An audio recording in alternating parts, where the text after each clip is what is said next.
The night was unnervingly silent, pierced only by the faint hum of a streetlight flickering above.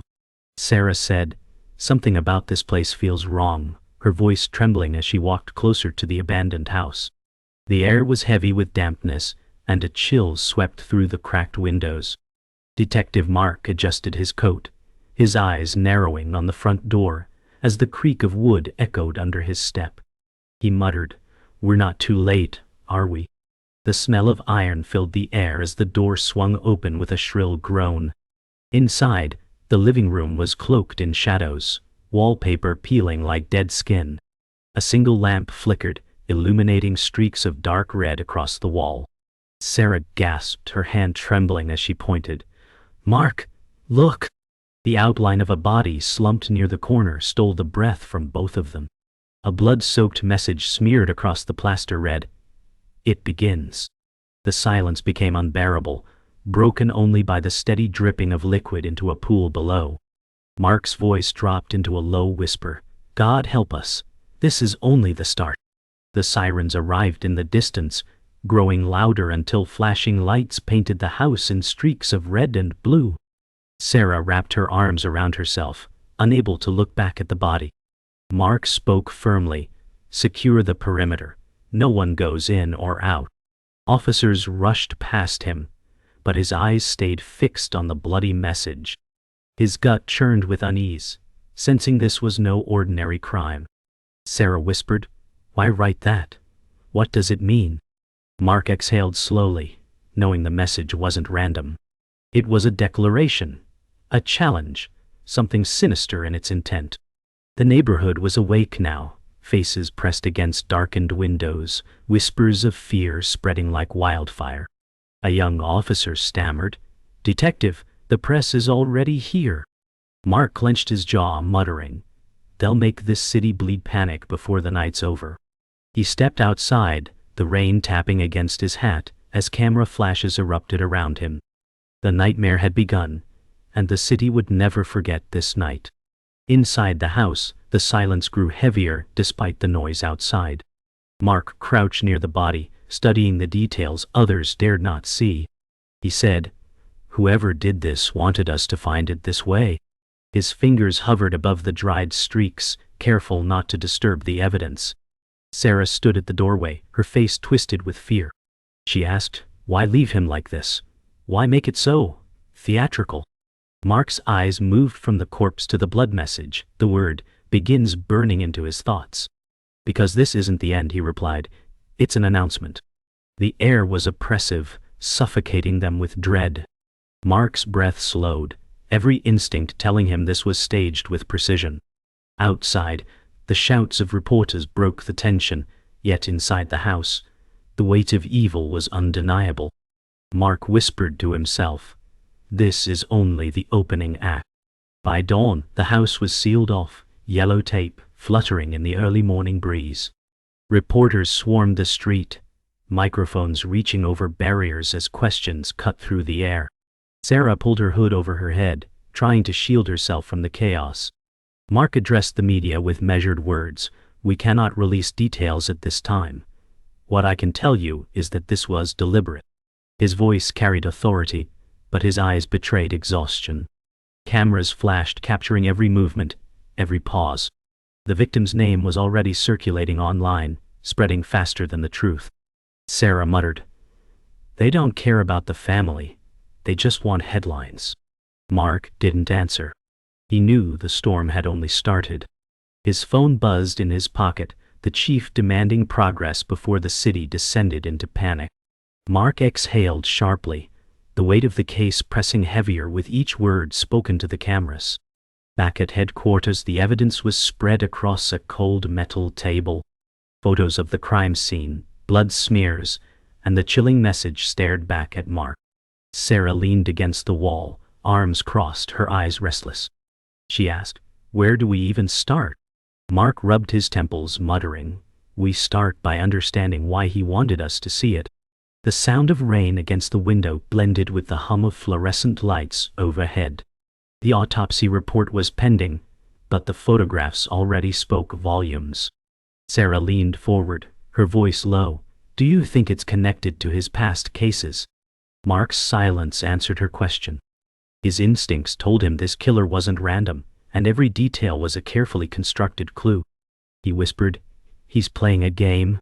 The room fell into silence, the weight of those words echoing louder than any siren outside.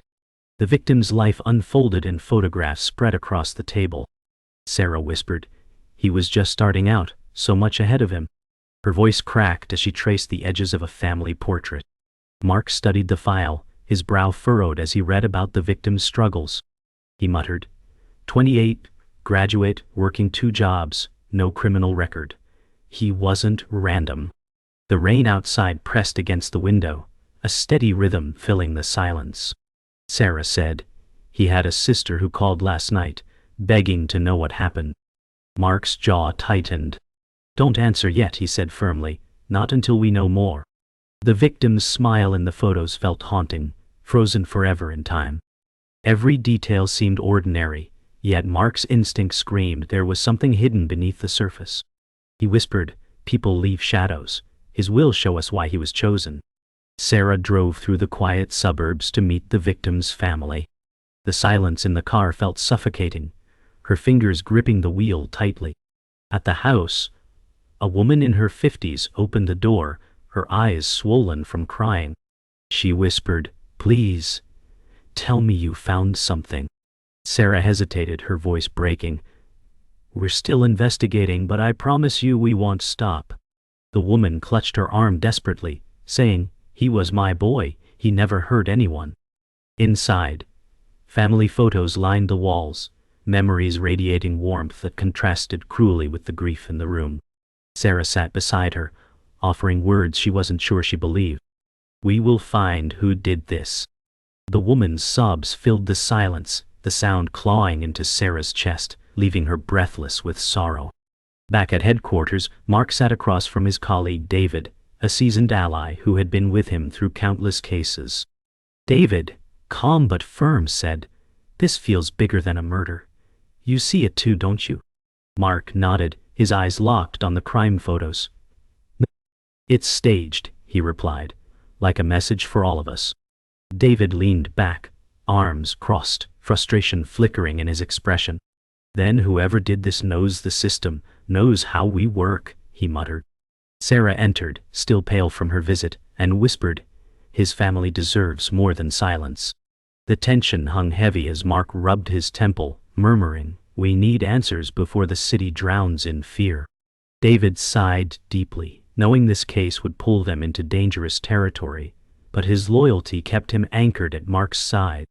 The boardroom smelled faintly of coffee and old paper as the police chief entered, his presence commanding silence. Chief Robert, a stern man in his 50s, slammed a folder onto the table.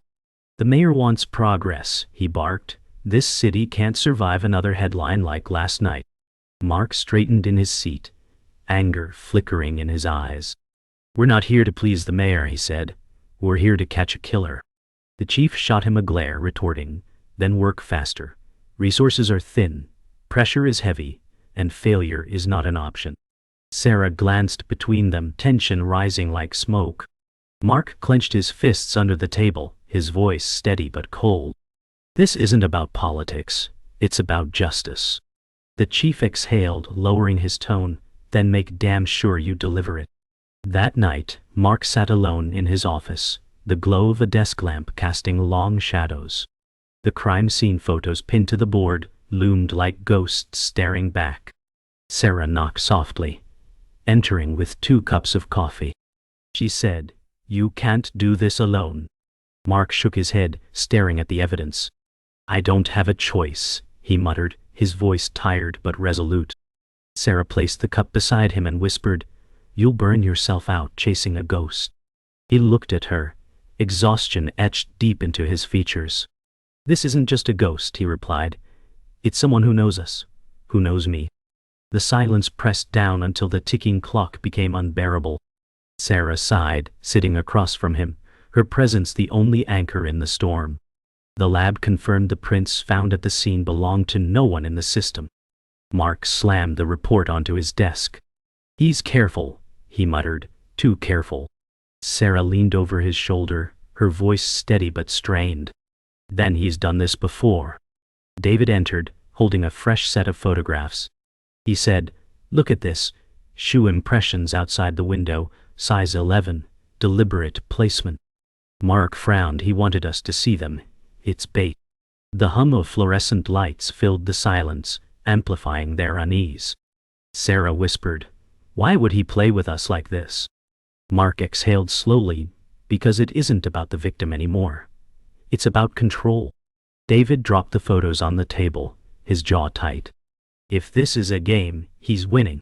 The weight of the words pressed on them all, heavy as stone. The investigation led them to a rundown warehouse on the edge of the city. Rusted doors groaned as Mark pushed them open. Inside, dust coated every surface, but the faint smell of smoke lingered. Sarah's flashlight beam caught a burned notebook near the corner. She whispered, "Someone tried to erase this." Mark knelt down, carefully lifting the charred pages. Scrawled words peeked through the ash. "Witness." His eyes narrowed. "He's silencing someone." David scanned the room, tension in his voice. "If he's covering tracks, then there's someone out there terrified right now." Sarah's pulse quickened as she asked, "What if they're next?" Mark's voice dropped. "No. They're still alive. And we need to find them before he does." The warehouse echoed with silence, as if holding its breath, waiting for what came next. Hours later, they met Lily, a nervous young woman who insisted on meeting in a crowded diner. She kept glancing over her shoulder, whispering, "I saw him that night. I didn't mean to, I was just walking home." Sarah leaned forward, urging, "Tell us what you saw." Lily's hands trembled as she gripped her coffee cup. A black car, tinted windows. "He dragged someone out. I heard screaming." Mark's voice hardened. "Why didn't you come forward sooner?" Tears welled in Lily's eyes. "Because he saw me too," she whispered. The words sent a chill through the table. David muttered, "That explains the message. She's the witness he wants silenced." Mark looked at Lily, his jaw tight. "You're not safe. From this moment on, we protect you." The team relocated Lily to a safe house on the outskirts of town. The air smelled of damp wood and old furniture. Mark locked the door, his eyes scanning every corner. Sarah whispered, "Do you think he knows already?" Lily sat silently, hugging herself, tears streaking her cheeks. David stood near the window, peering into the night. "If he saw her, he'll come looking," he said flatly. Mark placed a hand on Lily's shoulder, his tone steady. "You're not alone now." Lily trembled, whispering, He said it wasn't over." Sarah's voice cracked. "What do you mean?" Lily shook her head, fear choking her words. The silence was heavy, broken only by the sound of rain against the roof. News spread like wildfire, headlines screaming of a witness tied to the murder. Mark slammed the newspaper on the desk. "Who leaked this?" he demanded. Sarah's voice rose in frustration. "This just put her in more danger." David muttered, "It had to come from inside." Mark's jaw tightened, his suspicion heavy. "Then we've got a traitor." Phones rang constantly, reporters desperate for answers. Chief Roberts stormed in, face flushed. "Control this chaos before the city tears itself apart," he snapped. Mark glared, his patience gone. "We can't control anything if we're being sabotaged from within." The tension boiled over, the team fractured by mistrust. Sarah whispered, "If he knows where she is, it's over." Mark clenched his fists, vowing, "Then we move her before he does." The safe house lights flickered, and Mark's phone buzzed with a hidden number. A distorted voice whispered, "She doesn't belong to you. She belongs to me." Mark froze, every muscle tightening. Sarah's eyes widened as she whispered, "He knows where she is." David grabbed his weapon, scanning the windows with urgency. Lily cried out, "I told you he'd come." Fear poured from her voice like poison. Mark barked, "Everyone stay low." But his heart pounded with the chilling realization that the killer was watching them. Rain lashed against the glass as shadows moved outside. Sarah whispered fiercely, "He's taunting us." Mark's grip on the phone tightened, his voice low and steady. You made your first mistake calling me. But deep inside, he knew this wasn't a mistake. It was a declaration of war. By morning, the safe house was compromised. Mark ordered a transfer, tension etched into his every word. We move now before he makes his next move. Sarah packed evidence files quickly, her voice shaking. Where do we even take her? David replied sharply, anywhere but here. Lily stood in the corner, pale and exhausted, whispering, Hell find me no matter where I go. Mark turned to her, his gaze piercing. Not if we stay ahead of him. The sound of helicopters throbbed faintly overhead, media already circling like vultures. Chief Robert arrived, jaw set in fury. You've created chaos. This leak has the mayor on my neck, he spat. Mark shot back, this isn't about politics, it's about survival. The room swelled with rage, fear, and the sense that time was running out. Later that day, a bombshell dropped. Mark uncovered surveillance footage from a nearby gas station. His blood ran cold as he replayed the video. The grainy footage revealed a black car parked outside the murder scene hours before the crime. And then, Chief Robert emerged from the driver's side. Sarah gasped. That's impossible. David's face hardened, betrayal flashing across his eyes. Mark's voice was a razor. He was there before it happened. Sarah whispered, So he's been feeding him everything. The silence in the room thickened into rage. David muttered, We've been played from the start. Mark's fist slammed against the desk, his voice shaking, and the killer's been closer to us than we ever imagined. The revelation twisted everything they thought they knew. Whoa. Confrontation exploded in the boardroom.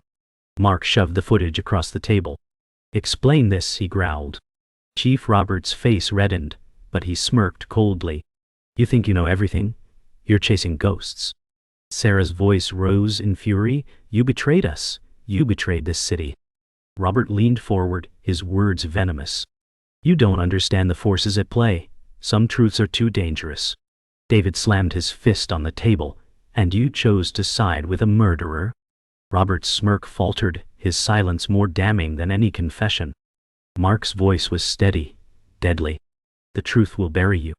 Tension boiled in the air, the line between justice and corruption snapping like a taut wire. The game had shifted, and now it was personal. That night, Mark stood outside the precinct, the city lights burning in the distance. Sarah joined him, her voice low. If Robert's in this deep, then who else? Mark's gaze didn't waver from the skyline. We're surrounded by lies, he whispered. David exited behind them, his face carved with exhaustion. We can't trust anyone now, he muttered. Lily appeared quietly, wrapped in a borrowed coat, her voice trembling. He won't stop until I'm gone. Mark placed a hand on her shoulder, his tone firm. We'll stop him first. The wind howled down the street, carrying the weight of their vow. The city felt darker, its shadows alive with secrets. Sarah whispered, Then this fight just became bigger than all of us. And she was right. The truth had torn their world apart. Night fell heavy over the city, rain streaking across windshields as police cruisers raced through empty streets. Mark's voice was sharp over the radio. He's moving her now. All units converge. Sarah sat in the passenger seat, clutching the case file, her breath ragged. He's one step ahead, she muttered. David's car followed close behind, his headlights slicing through the storm. Lily sat trembling in the back seat, her whispers barely audible. He knows I'm here. Mark's knuckles whitened on the wheel, his eyes locked on the dark road ahead. Not tonight, he growled. Sirens echoed like a chorus of dread, each passing second tightening the noose around them. The city blurred in streaks of red and blue, a war zone preparing for its reckoning. The convoy stopped at an abandoned overpass, the darkness swallowing sound. Mark drew his weapon, eyes narrowing. This is where he wants us. Sarah whispered, It's a trap. Lily's hands shook violently, fear radiating from every breath. David approached cautiously, rain dripping from his hair. We can't wait, he'll vanish. Mark signaled for silence, scanning the shadows.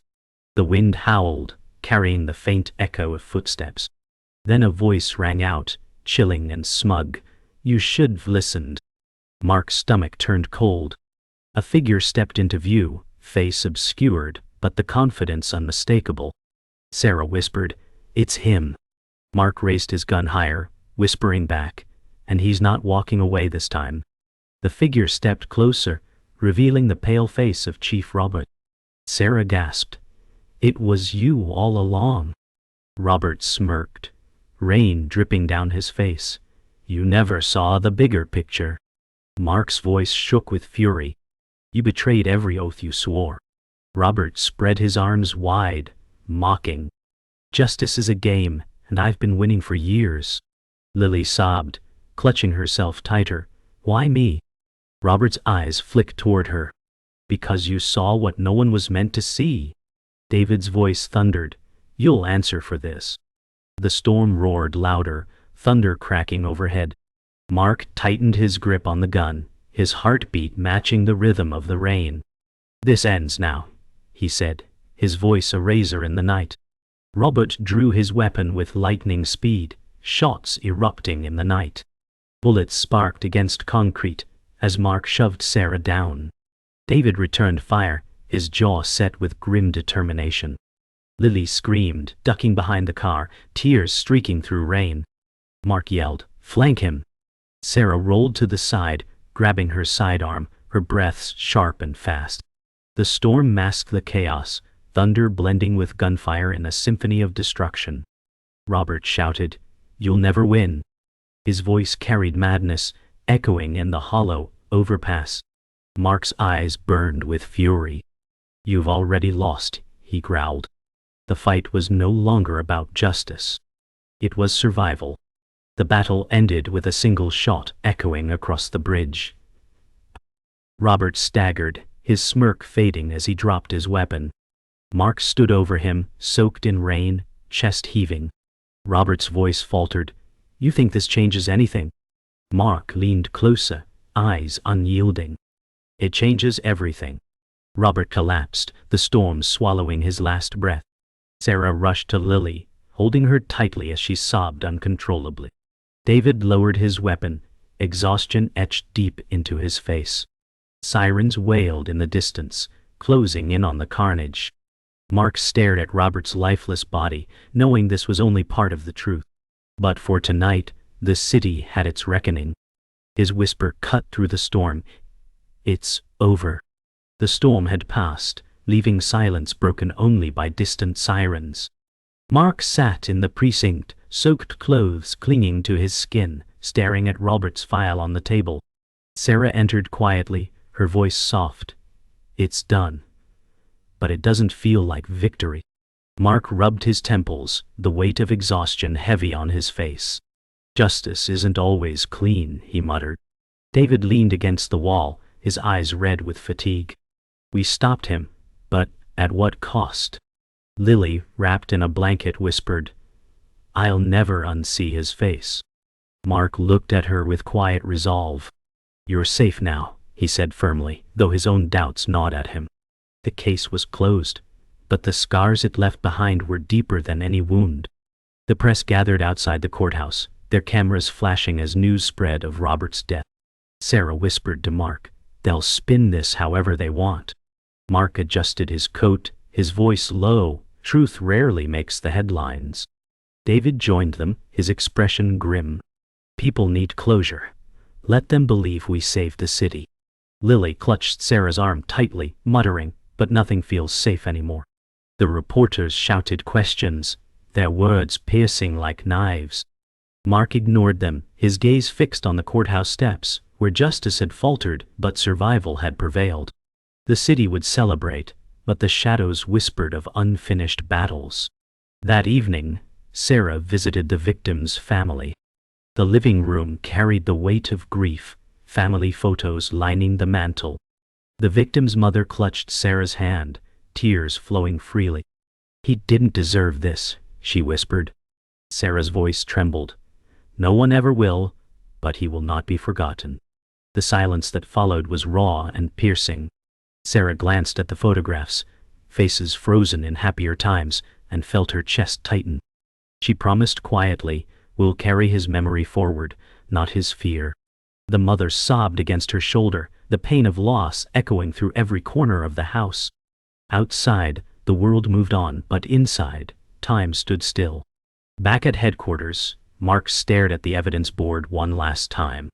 The photos, the bloodied message, Robert's face. It all stared back at him. David entered, his voice heavy. "You could take it down now." Mark shook his head. "Not yet." Sarah joined them, her eyes searching Mark's face. "You're afraid it's not over," she said quietly. Mark's silence was enough. The clock ticked loudly, echoing the dread that lingered despite the closure. David muttered, "Evil doesn't die with one man."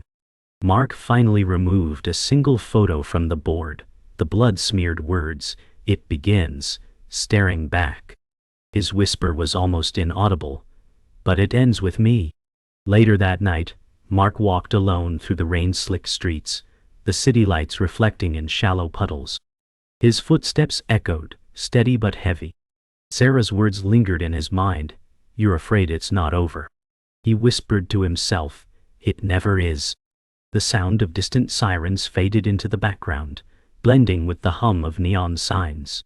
He paused at a dark alley, the shadows swallowing everything, and for a moment he felt the presence of eyes watching him. Mark exhaled, pulling his coat tighter and continued forward. The city was quiet, but its silence screamed of secrets buried beneath. And though the case was closed, his war had only just begun. The courtroom buzzed with tension as Robert's crimes were laid bare, evidence displayed for all to see. Mark sat in the back, his face unreadable, while Sarah whispered, "The city finally knows the truth." David leaned forward, his voice low, but truth rarely heals.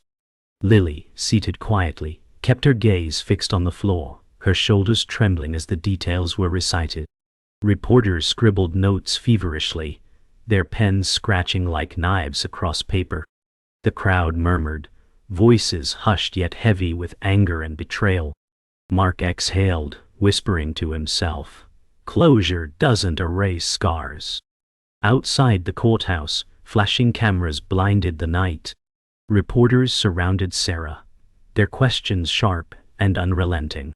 She raised her hand, her voice steady. "We did what we had to do to stop him."